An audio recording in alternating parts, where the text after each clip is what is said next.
Jadi diutusnya Rasul dan diturunkannya Al-Quran ini bagian dari hidayah, nikmat hidayah yang merupakan asal daripada nikmat yang besar.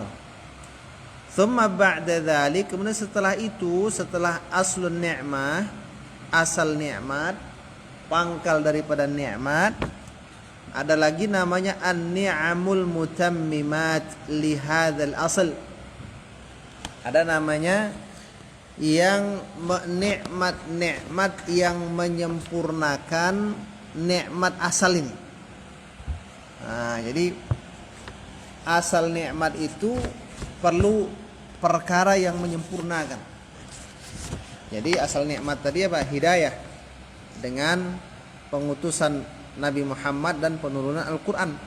Tapi setelah itu dia juga memiliki nikmat yang menyempurnakan, yang la tu'addu kathratan wa la tuhsar, yang tidak terhitung pada banyaknya ya, dan tidak terbatasi. Nikmat-nikmat yang mutammimat itu la tu'addu, tidak terbilang, kathratan pada banyaknya, akan banyaknya, wa la tuhsar, dan tidak terbatasi. Kenapa? Saking banyaknya. Mundu ba'athallahu rasulahu, sejak Allah Subhanahu wa taala mengutus rasulnya yaitu Nabi Muhammad sallallahu alaihi wasallam, ila an qaruba rahiluhu minad dunya, sampai dekat ajalnya Nabi Muhammad daripada dunia ini. Banyak sekali, mulai dari Nabi dilantik menjadi rasul sampai beliau meninggal. Cukup banyak nikmat yang menyempurnakan itu. Nah, itu dia. Wa qad a'tahu Allahu minal ahwali wan ni'am.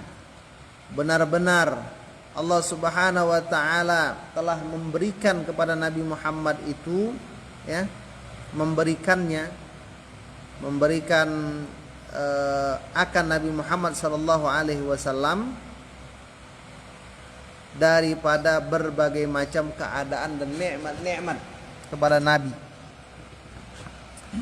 Wa a'ta ummatahu, dan Allah memberikan kepada umat Nabi Muhammad ma atamma bihi ni'matahu alaih, sesuatu yang atamma, Allah menyempurnakan dengannya nikmatnya atasnya ya, nikmatnya atas Rasul, wa alaihim, dan atas umatnya. Jadi di sini kalau kita berbicara tentang penyempurna nikmat dasar, nikmat hidayah, itu cukup banyak, dan tidak hanya diberikan kepada Nabi saja, tapi juga diberikan kepada umat baginda Rasulullah sallallahu alaihi wasallam. Wa anzalallahu alaihi, Allah Subhanahu wa taala telah menurunkan ayat ke atas Rasul, al yauma akmaltu lakum dinakum wa atmamtu alaikum ni'mati wa raditu lakumul islam dina. Pada hari ini, kata Allah, aku telah sempurnakan untukmu agamamu. Aku telah sempurnakan atas kalian nikmatku, dan aku telah rela untuk kalian Islam sebagai agama. Jadi di situ Islam itu ketika ayat ini diturunkan, itu pokok-pokok ajarannya sudah sempurna. Nah, jadi apapun permasalahan yang muncul dari dalam umat Islam, maka segala solusinya sudah ada dalam Al-Quranul Karim. Jadi kembalikan kepada Al-Quran. Bila tidak dijumpai pada Al-Quranul Karim, maka kita kembalikan kepada hadis baginda Rasulullah sallallahu alaihi wasallam. Kalau juga tidak dijumpai pada hadis Rasul, kepada kesepakatan para sahabat atau ijma' umat. Bila tidak, kita bandingkan satu kasus yang ada dalam hadis, yang ada dalam Al-Quran, yang ada pada kesepakatan para sahabat atau para ulama kemudian kita bandingkan kesamaannya dan memunculkan hukum yang baru. Nah, seperti itu. Mana contohnya? Misalnya di masa Rasul, atau bahkan kita katakan wilayah Nabi itu, mereka itu kalau berzakat fitrah itu tidak dengan beras, dengan apa? Kurma, ya kan? Dengan gandum. Kita bagaimana orang Indonesia, ya kan? Orang Indonesia membandingkan kesamaan antara gandum, kurma dengan beras. Apa kesamaannya? Sama-sama merupakan makanan pokok. Nah, itulah kesempurnaan Islam dari situ. Bukan berarti tidak boleh ada hal-hal yang di zaman Nabi tidak ada lalu tidak boleh ada di zaman sekarang. Maksud sempurna di situ sempurna pada sisi aturan, kaidah-kaidah pokok tentang masalah menghalalkan dan mengharamkan. Nah, seperti itu. Karena nanti cukup panjang bila kita katakan bahwasanya agama ini sempurna dari sisi tak boleh ditambah. Nah, kenapa banyak ibadah-ibadah kita itu dilakukan tidak seperti yang Nabi lakukan. Contoh azan dulu di menara, ya kan? Sekarang pakai mic yang di menaranya itu bukan orang tapi speaker. Nah, ini kan perlu penganalogian, penyamaan kasus. Apa tujuan azan dikumandangkan? Tujuannya supaya memberitahu orang waktu sholat sudah masuk. Ketika ada satu wasilah, ya, ketercapaian itu dengan satu alat tertentu, maka bisa dilakukan dengan alat tersebut. Nah, seperti itu. Dulu Rasul sholat imamnya tak pernah pakai pembesar suara. Nah, sekarang rata-rata pakai pembesar suara. Nah, kan gitu. Jadi dia aturan-aturan pokok yang ada dalam Islam itu sudah sempurna. Bila muncul hal-hal baru yang tidak ada pada zaman Nabi SAW, maka nanti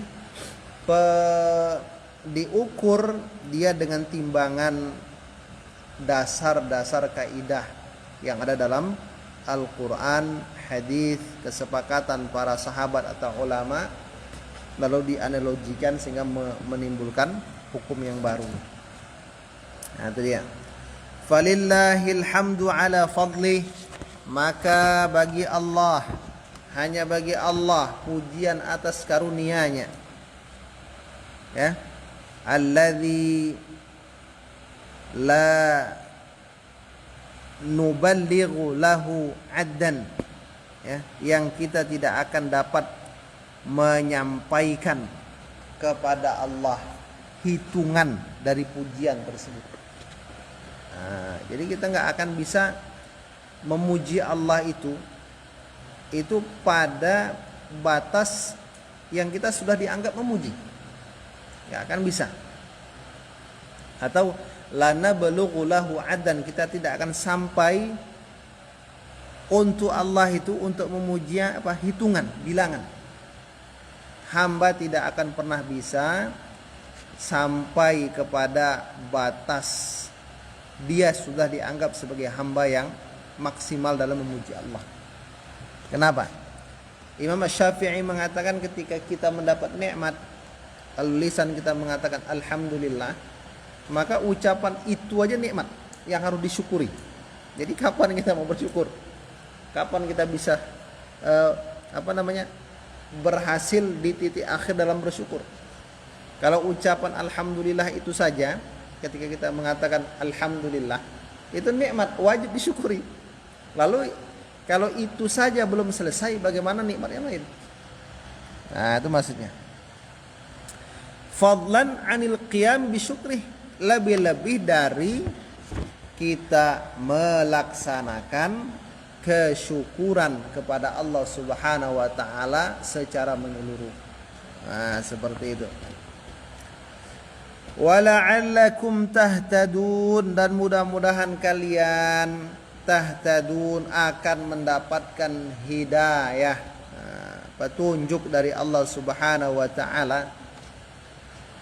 Ai gambarannya yaitu ta'lamunal haqqa wa ta'maluna bihi, kalian mengetahui kebenaran dan mengamalkannya. Itulah hidayah. Hidayatul irsyad hidayatul bayan wa hidayatul irsyad. Hidayah ilmu dan hidayah mampu mengamalkan ilmu. Nah, itu dia. Fallahu tabaraka wa ta'ala min rahmatihi bil ibad. Maka Allah Subhanahu wa taala ya termasuk dari apa? Dari rahmatnya kepada hamba, qad yassara lahum asbabal hidayati ghayatit taysir. Allah mudahkan untuk hamba-hamba itu sebab-sebab hidayah pada puncak kemudahan. Sebenarnya kalau kita mau merenungkan dengan hati yang jernih, sebenarnya hidayah itu sudah Allah mudahkan jalan untuk sampai kepadanya. Sebenarnya. Nah, gitu. Cuma yang membuat susah itu kan diri kita. Nah, itu nanti ada beberapa faktor kapan hidayah itu bisa tertutup dari hamba. Yang pertama, takabbur, kesombongan. Ya kan? Yang kedua, sudah merasa tahu. Nah, itu. Yang ketiga, tidak mau meminta hidayah kepada Allah. Banyak ya. Berikutnya, wa nabbahahum ala suluki turuqiha, dan Allah memperingatkan mereka pada menempuh jalan-jalan hidayah tersebut. Allah mempermudah, Allah selalu mengingatkan agar menempuh hidayah tadi. Apa? Wallahu yad'u ila daris salam. Allah ajak manusia kepada negeri keselamatan. Nah, itu. Wa bayyanaha lahum atamma tabyinin. Allah jelaskan jalan-jalan hidayah kepada mereka dengan paling sempurna penjelasan. Nah, itulah paling sempurna. Hatta inna min jumlati dzalik, sehingga dari keseluruhan hal tersebut ya, dari hal tersebut yang disebutkan tadi di awal, dari mudahnya hidayah, Allah selalu ingatkan hamba kepada jalan hidayah. Allah jelaskan jalan itu, annahu yuqayyidu lil haqqi al mu'anidina lahu fayujadiluna fihi. Allah itu qayyadha ya lil haqqi. Allah itu menetapkan bagi kebenaran akan orang-orang yang menentang kebenaran tersebut. Jadi Allah itu menolong ya, menolong kebenaran terhadap orang-orang yang menentang kebenaran tadi, mengukuhkannya. Fayujadiluna fihi, lalu mereka mendebat kebenaran tersebut. Jadi bagaimana Allah itu mengokohkan kebenaran dari orang-orang yang menentang, lalu mereka mendebat kebenaran. Dengan terjadinya perdebatan itu, fayatadhihu bidzalikal haqq, maka jelas kebenaran. Nah, kebenaran itu menjadi jelas setelah terjadinya dialog, ya kan? Perdebatan, menjadi jelas kebenaran. Wa tadhharu ayatuhu wa a'lamuhu, nampaklah tanda-tanda atau muncullah tanda-tanda kebesaran Allah dan ya tanda-tanda daripada kebenaran tersebut. Wa yatadhihu butlanul batil, lalu jelaslah kebatilan dari orang-orang yang batil. Wa annahu la haqiqata lahu, bahwasanya kebatilan itu tidak ada hakikatnya, cuma sekedar pepesan kosong saja. Nah, gitu. Walaula qiyamuhu fi muqabalatil haqq la rubama lam yatabayyan haluhu li aktsaril haqq, li aktsaril khalqi. Jadi kita cukupkan ya sampai wa yatadhihu butlanul batil wa annahu la haqiqata lah. Jadi kebatilan itu tidak ada hakikatnya ya, tidak memiliki hakikatnya.